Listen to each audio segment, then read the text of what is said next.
Similar to Steve, I'll just break it down by numbers. So my section, I've just got 3 key insights from the book I did recently called Blue Skies, 4 likely outcomes that we predict from the new system, and 5 key outstanding questions that are remaining. So I recently edited a book called Blue Skies, which was basically, we invited a load of the kind of great and the good around the world in HE to share their ideas, short, new ideas about the future of higher education. It was interesting seeing the kind of 38 articles that came back in. The first one we opened the book with was from, this was released in May, and that was the title of his article, Putting Students at the Heart of Higher Education. And that kind of tells you everything about my first insight from my experience of putting that book together. There was no surprises in that white paper. Pretty much every feature had been trailed beforehand, either in the press, in that article, or in various other places if you paid attention. The second thing was, and I think this is one area which I think pretty much everybody should and can, and to some extent has applauded the government, is some really kind of positive and progressive moves on part-time students, the fact that they can now access tuition fee, they can now access loans. Now that obviously isn't perfect, but that is a big step forward. I think most people kind of agree on that. Nick Pearce of IPPR wrote an article about that in the book. And then the other one is around student expectations. So a lot of this is about putting students at the heart of the system, apparently. And I think their expectations are changing. It's not just my view.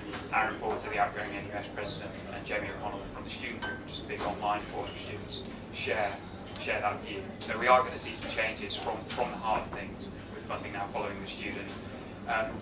We've got a print rerun at the moment of the book, I'm afraid, so there's no hard copies to give away, but please do visit that site at the top. You can download everything as a PDF. It's all available online, and we also have videos. And you can also comment if you disagree or agree. So, 4 likely outcomes. The first one, we know there's going to be further consultation. So, some of the controversial elements that were trailed are things like early repayments of loans for those able to pay. Hefty teaching funding and student number controls is all going to be consulted on, and within that you've got things like additional places for those with either business or charity sponsorship, again controversial. The regulatory framework that Steve mentioned, potentially mandatory student charter of consumer rights has been consulted on.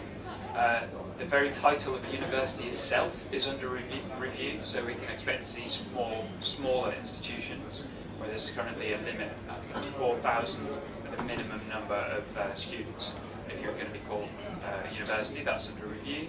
And then of course UCAS has already got a review underway that includes looking at PQA, and that's going to be reporting early next year. The second likely outcome is this kind of ongoing reflection and debate about the value and the purpose of HE. What is it? What's it for?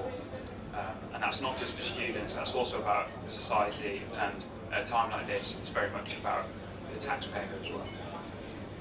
The two other kind of likely outcomes that we're expecting in the coming months and years, as I hinted at, Treasury concerns about those loan costs. The fact that the loans were tripled means that the upfront cost of the exchequer is effectively tripled. Many see this as quite an own goal by the government, and given what happened the last time tuition fees were increased, where every institution opted for the maximum, you could have said they might have been able to predict that. Some have criticised the white paper as a lot of kind of scrabbling around on the edges to try and bring that average cost down, as Steve said. And part of that is whether or not the Treasury will be willing to pay for this. The word bandied about these days is progressive, fairer system. And the new loan system is more progressive for some students, but not for all. It's less progressive for others. One area where there's potentially a mistake made is that by increasing that threshold from 15,000 to 21,000 salary as a graduate before you start paying back, you're effectively, the taxpayer and the Treasury is subsidising a lot of people who are already willing and able to pay. So there is a large kind of discount there for people who perhaps didn't need it as much. And I think what we've also seen is quite a complicated system arrive. So I think there is going to be more simplification over the coming years as that gets worked out. And then the fourth area was, again, with so much change, so much dramatic change all at once, it's not going to be perfect, it's not going to be set in stone. You you are going to see quite a lot of tweaking around the edges. The sector is going to change shape in terms of providers, in terms of students, in terms of courses, and it's yet to be seen really what exactly pans out. For example, we might see change to the total numbers cap to ensure there's more competition and mobility.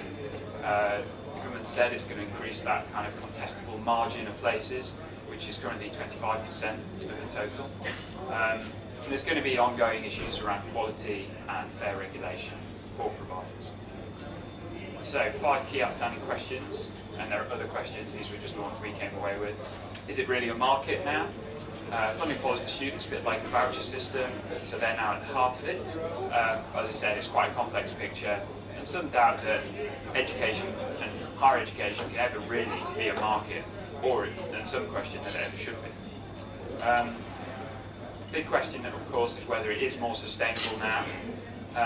It's a bit unclear what that contestable 20%,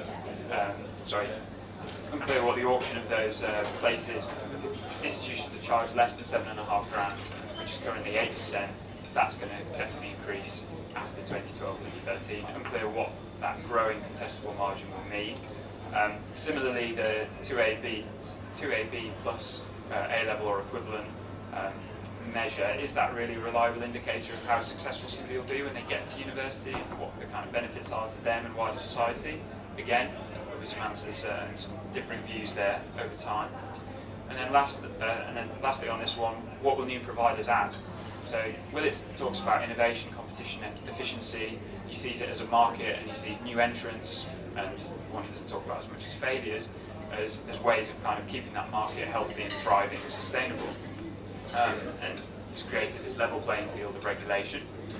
However, there are some real concerns out there around things like cherry picking of good courses, cherry picking of good students, queries about the impact on those existing providers, especially those in the middle tiers, and also about poor practice. We've seen some really bad examples of that in the US, where there's been some badly sold courses and really high dropout rates.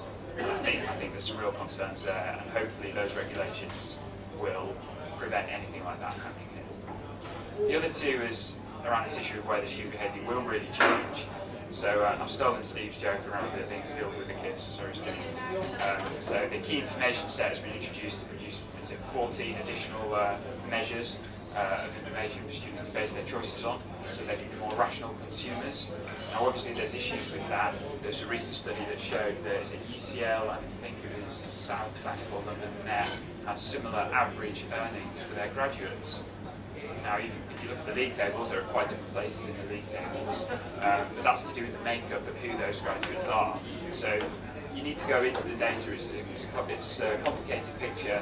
As students, as parents, are they able to kind of make sense of that? Some are less able to make sense of that, and those who are less able are often the ones who've got other disadvantages as well. So there's an issue there around how fair it is. And the other question that's raised, if we put students at the heart of the system as customers, should they be customers? Is the customer always right in education? Should kind of the tyranny of satisfaction or the arms race of amenities, where you can see universities competing for students on the basis of their extracurricular activities or their sports field, rather than the kind of outcomes and academic rigour of what they offer? And then lastly, is it fair? This is the social inequality argument. There's a variety of measures in there to address social equity. It's quite patchy. It doesn't come across as the main priority. I mean, maybe realistically in this environment, the main priority is funding, understandably. However, some people feel a real opportunity has been missed there to put social inequality at the heart of this.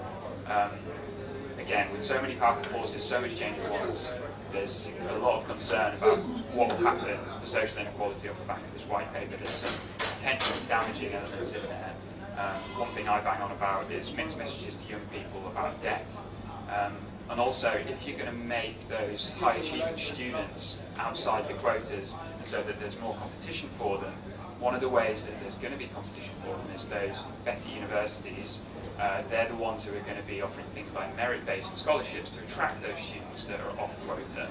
Now, research out of the US has found that those merit-based scholarships are actually damaging to social inequality. So we'll see what happens over time with that. And then lastly, 5 key quotes, which sums all this up quite nicely, I think. Barham at the Higher Education Policy Institute It's ironic that a new funding arrangement that was intended to allow the market to determine cost is now reliant upon the government to set the level of fees in in a significant number of cases. So Steve from Universities UK, government must ensure that the detailed proposals on student number controls do not result in unintended consequences that could be damaging to students and universities' efforts to widen participation.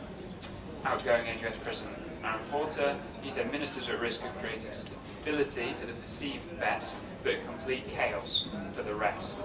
Somebody else at NUS recently described the future of the kind of provider, future of HE providers as the quick, the old, and the dead, which I quite liked.